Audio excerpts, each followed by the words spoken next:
আজ আপনাদেরকে আমি ভিন্ন ধরনের এক চিকেন ফ্রাই রেসিপি দেখাবো। এই চিকেন ফ্রাইটা অন্য চিকেন ফ্রাইয়ের মতন না। এই চিকেন ফ্রাইটা একটু ভিন্ন ধরনের। এই চিকেন ফ্রাইটা যদি আপনি সকালে তৈরি করে রাখেন, সারাদিন মুচমুচে থাকবে। আর এই চিকেন ফ্রাইটা আমি কিভাবে তৈরি করেছি চলুন দেখে নেওয়া যাক।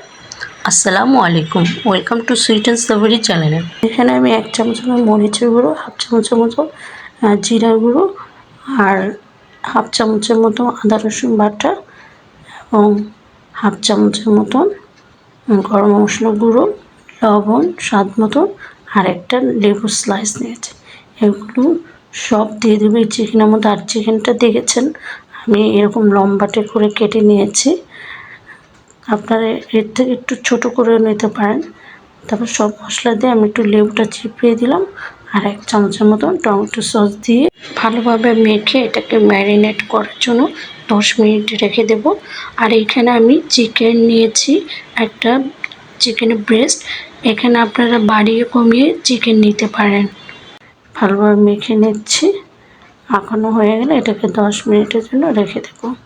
সাথে একটা ডিম দিয়ে দিচ্ছি, ডিমটা অবশ্যই দিবেন। দিয়ে ভালোভাবে মেখে নিচ্ছি, মাখা হয়ে গেলে এটাকে আমি রেখে দেব 10 মিনিটের জন্য। 10 মিনিট পর আপনাদেরকে দেখাচ্ছি। এখানে আমি কতগুলো সমুচার শীট নিয়ে নিয়েছি। আপনারা রুটি বেলেও এটা করে নিতে পারেন।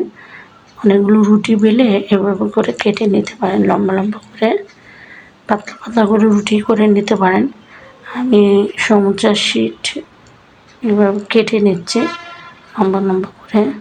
সবগুলো বেশি চিকন করা লাগবে না, এরকম একটু মোটা থাকলে হবে। তারপর এরকম হাত দিয়ে এরকম ছাড়িয়ে নিচ্ছে, কারণ অনেকগুলো শীট একসাথে করেছে তাই এরকম করে সবগুলো খুলে নিলাম। নেওয়ার পর যে চিকেনটা ম্যারিনেট করে রেখেছিলাম সেটা দিয়ে এটাকে পেঁচিয়ে পেঁচিয়ে চিকেনের সাথে লাগিয়ে নেব। এটা যে আমি মাখিয়ে রেখেছিলাম তার মধ্যে যে পানিটা ছেড়েছে সেটা বা ডিম ছিল সেটার সাথে এভাবে করে পেঁচিয়ে দিলেই লেগে যায়। আপনারা যখন করবেন দেখবেন এমনিতেই হয়ে যাবে। আমি আরেকটা নিয়ে নিচ্ছি, এভাবে করে পেঁচিয়ে এগুলো একটাও খুলবে না। যখন ভাজবেন তখন দেখবেন একটা খুলে যাবে না। সুন্দর করে সবগুলো আমি করে নিচ্ছি, হয়ে গেছে করা। এখন আমি তেলে ভেজে নেব।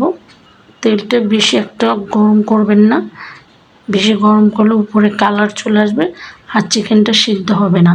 তাই অল্প গরমে এটা দিয়ে দিবেন। এক পাশ ভাজা হয়ে গেলে তারপর উল্টিয়ে দেবেন। আমি এক পাশ হয়ে গেছে, এখন উল্টিয়ে দিচ্ছি। দেখেন একটু খুলে যায়নি। এখন আমি এগুলো সবগুলো তুলে নিচ্ছি, আমার ভাজা হয়ে গেছে। আস্তে আস্তে আমি এগুলো তেল থেকে উঠিয়ে নিচ্ছি। বাকি যেগুলো থাকবে সেগুলো আমি ভেজে নেব ভালোভাবে। হয়ে গেল আমার মুচমুচে চিকেন ফ্রাই। এই চিকেন ফ্রাইটা আপনারা যদি বানিয়ে রাখেন সারাদিন ক্রিসপি থাকবে আর খেতে অসম্ভব মজা। উপরে ক্রিসপি, ভিতরে চিকেনটা এতটা সফট এবং জুসি যা না খেলে বুঝবেন না। একবার হলে এটা বানিয়ে খাবেন আর আমাকে কমেন্টস করে জানাবেন কেমন হয়েছে। আমার ভিডিওটা যদি ভালো লেগে থাকে অবশ্যই একটা সাবস্ক্রাইব করে দেবেন আর লাইক শেয়ার কমেন্টস করবেন। আর ভিডিও ডিসক্রিপশন বক্সে আমার ফেসবুক লিঙ্কটা দেওয়া থাকবে, সেখানে একটা ফলো দিয়ে দিবেন আর লাইক শেয়ার কমেন্টস করবেন। আর একটু ভেঙে দেখাচ্ছি কেমন ক্রিসপি হয়েছে, অসম্ভব মজা হয়েছিল খেতে।